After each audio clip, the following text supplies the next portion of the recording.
Kosovo has postponed the introduction of tougher border controls with Serbia after the plan triggered riots and police were shot at. Authorities have now removed roadblocks put there by ethnic Serbs. The riots started after the Kosovo government announced a decision that would force people in majority ethnic Serb areas to swap their licence plates for Kosovo-issued ones. Sirens rang through the night as police shut the Brnjac and Jarinje border crossings in northern Kosovo. This came after Serbian demonstrators shot at authorities and blocked roads close to the border crossings. They were angry about a new ruling from the Kosovan government that ethnic Serbs can no longer use Serbian ID cards in Kosovo. And car owners with registration plates issued by Serbia would have to change them for Kosovo licence plates within 2 months. The standoff left many people stuck at border control, unable to get back home. We arrived here last night and the police asked us where we were going. We told them we were going home. The police stopped us here because we cannot pass. The Serbian president said his government would preserve peace at any cost, but if they dare to persecute Serbs, mistreat Serbs, kill Serbs, Serbia will win. That's all I have to say.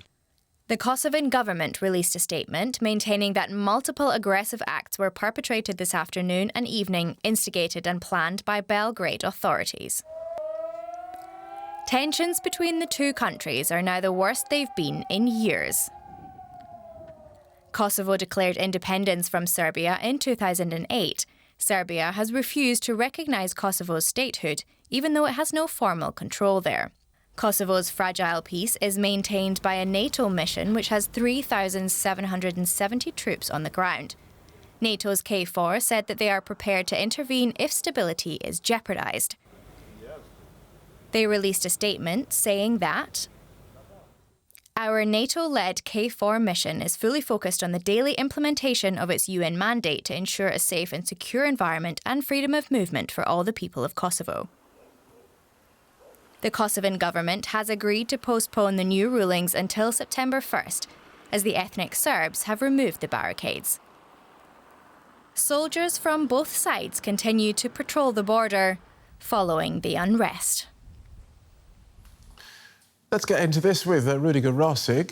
He's an editor for DW Programmes and an expert on the Western Balkans. He joins us from the Serbian capital, Belgrade. Welcome, Rudiger. So now the barricades have come down and these new regulations have been suspended, but I guess this is not the end of this problem. This is exactly how it looks like. It has been postponed for 30 days, so we can expect the same thing to happen in 30 days again, unless there is not any kind of solution in the meantime. And you've been speaking to people in Belgrade. What have they been telling you about this latest flare-up? First of all, everybody told me they weren't afraid of any war and they suppose it to be very unlikely that it comes to an escalation. But then, when talking a bit longer to the people, you notice that they are actually afraid, which is quite understandable, looking at the fact that there has been trouble in this area in the former Yugoslavia ever since 1991. There has been no war since 1999, which was the NATO bombing of Serbia and the liberation, if you want to put it like this, of Kosovo that used to be a province of Serbia before. But there has been unrest at a regular basis ever since then, and people are a bit nervous. Yes, they are. Right, and it's easy to forget about this, especially with the war in Ukraine going on, that there have been this simmering conflict between Serbia and Kosovo for decades. True. It has never come to a real escalation.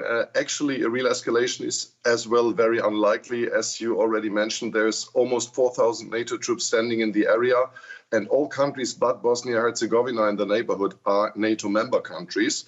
Still, people are looking at the Ukrainian conflict, and it reminds them on the wars they had here in the former Yugoslavia back in the 90s.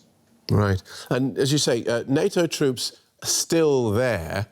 Who or what are they protecting, and how effective are they?